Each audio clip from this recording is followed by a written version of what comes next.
Ang debosyon ng mga tiga-Tondo sa kanilang patron na si Senyor Santo Niño, idinadaan nila sa isang makulay at maingay na tradisyon. Ang mga deboto sa prosesyon, hindi lang basta naglalakad, kundi sumasayaw-sayaw pa. Ito ang lakbayaw, short for lakbay at sayaw. At sa kanilang taunang pista, may isang grupo na inaabangan at tinitilian. Ang mga kasali kasi, panay mga borta. Malalaki ang katawan, mga maskulado. Ang pasasalamat at panatak kasi nila sa Batang Jesus, idinadaan nila sa walang humpay na paggiling. Habang naka-topless.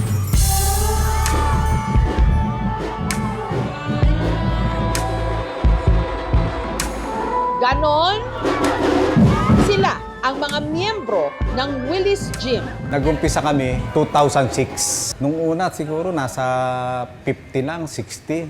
Pero na after a year, umabot na kami ng 80, 100. Hanggang sa dumami na ng dumami. Para ano rin kami, ma-inspire yung mga kabataan sa amin sa ginagawa namin. Alagaan yung pangangatawan. Ang grupo, sanay na raw na mag-viral taon-taon. Ito talaga inaabangan ko sa Tondo. May pahalik ba dyan? Katunayan, ilang araw bago ang pista, practice pa lang nila. Trending na online.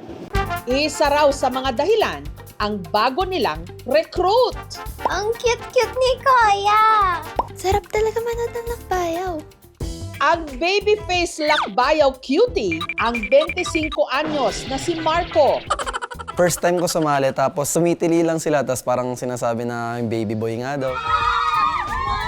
Masaya kasi kumaga hindi ko siya na-experience before na pag lumabas ka, may tumatawag sa'yo, may nakakakilala sa'yo. Bata pa lang daw, pangarap na ni Marco na makasayaw sa lakbayaw. Kasi yung tito ko, laging parang siya yung nilulook up ko na pinapanood ko sumasali sa lakbayaw. Na-inspired din ako kasi kumbaga yung faith niya, dun niya dinadaan sa pagsasayaw. Unang sali ko, nung itong nag-practice kami, nahihiya talaga ako. Kasi nga, di ako sumasayaw. Pero sinabi rin naman ng tito ko, sumayaw ka lang, pakita mo lang kung ano ka. Para paghandaan ang kanyang lakbayaw debut, si Marco nagpaborta rin. Nag-workout talaga ako, 6 times a week. Balance diet lang din, pinipili ko lang din lahat ng kinakain ko, more on gulay, protein. At sa mga nag-aabang dyan sa status ng baby boy ng Willis Gym, heto ang kanyang tugon. Para po sa mga nagtatanong, kung single pa po ba ako, meron na po akong girlfriend.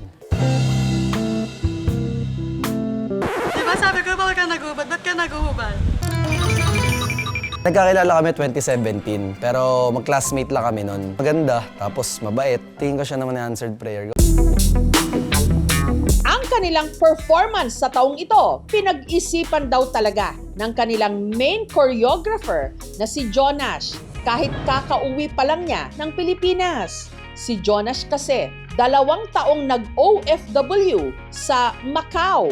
Nagtatrabaho po ako sa isang 5-star hotel. Isa po ako doong concierge bell. So kami po yung namamahala sa mga VIP guests namin. Bata pala, batak na raw si Jonash sa pagsasayaw. School pa lang sumasayaw na ako. Nagkaroon ako ng sarili kong grupo nung college. Sumasayaw na ako sa lakbayaw ng sa ibang grupo, mga pambata. Nagbuhat-buhat na ako. Nag-start ako sumali sa kanila ng 2012. Yung tatay ko po kasi sobrang makajos. May mga antik na mga malalaking santo po. Hanggang sa naging deboto po kami ng Santo Niño sa simbahan ng Tondo. Ang hiling niya noon, makasayaw sa international stage. Bagay na dininig daw ni Senyor Santo Niño. Nakatungtong ako sa mga big stage na competition like nakapagsayaw ako sa World of Dance, nakapag Hip Hop International ako. Isa po sa lagi ko po pinagdadasal sa buong Santo Niño po is magkaroon ng maraming opportunity para po makatulong po sa akin at para po sa pamilya ko. Meron po ako isang anak, si Jericho po, 5 years old. Single dad po ako.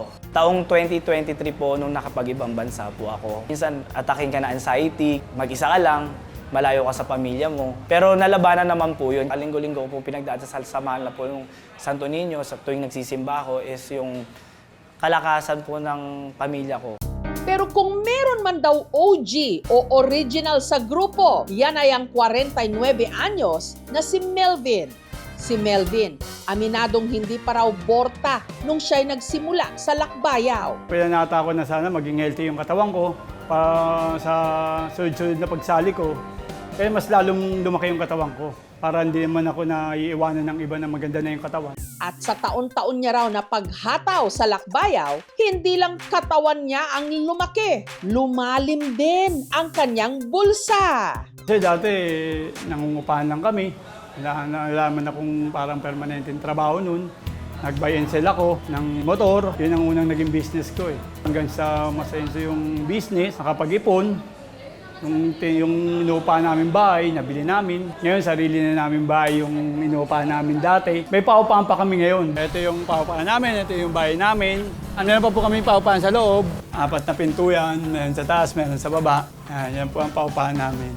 Hanggang ngayon, yung edad ko na ganito, wala akong maintenance. Dahil sa kanya, sa ginagawa kong panata, napaganda niya yung buhay ko. Ilang gabi bago ang kanilang performance, puspusan na ang kanilang pag-iensayo. Ang inaabangan ng lahat, walang iba ang gwapong-gwapong si Marco Navarra.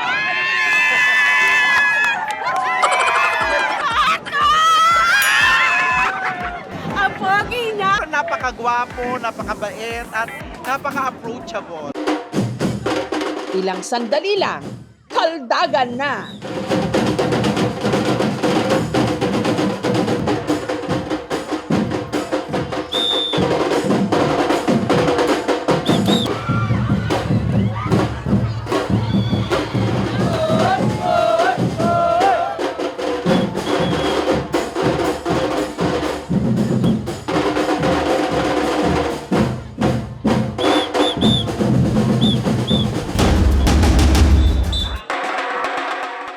Kahapon lang, dumagundong ang ingay at hiyawan sa mga kalsada ng Tondo.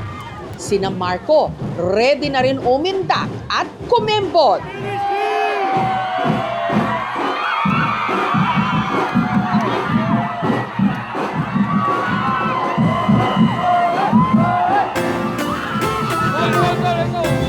Ang grupo ni na Marco, inantabayanan at dinumog ng mga tao.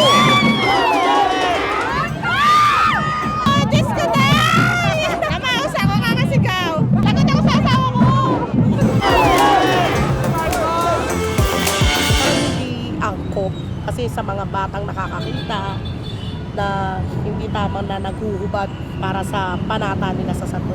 Yung lakbayaw na yan, di ba, ino-offer nila sa Panginoon. So, kailangan very careful tayo sa lahat ng ibibigay natin sa Kanya na pagsamba. Bagamat ang konsepto ng lakbayaw sa pista ng Tondo, tradisyon talaga ng simbahan, meron silang paalala. Hindi nagtuturo ang simbahan na ang pagsasayaw ng malaswa ay dapat yun ang nagagawing pagpupuri. Kasi tandaan natin na kung ito ay panata, ito hindi nakasentro sa ating sarili o sa isang grupo. Akala po na naguhubad lang po kami para magpa-cute, magpa-pogi. Tuwing sumasayaw po kami sa Willis Gym, is inspired po yung mga kabataan. Hindi lang sa katawan. Kumbaga, sakop din ito yung mental health. Para sa akin, kung wala ka namang pananalig din sa ginagawang panata, hindi mo makukuha yung mga gusto mo sa buhay. Kailangan sa kanya ka muna magtiwala para ibigay niya kung ano yung gusto mo. Kanya-kanya man tayo ng paraan ng pagpapakita ng debosyon sa anumang sayaw o forma.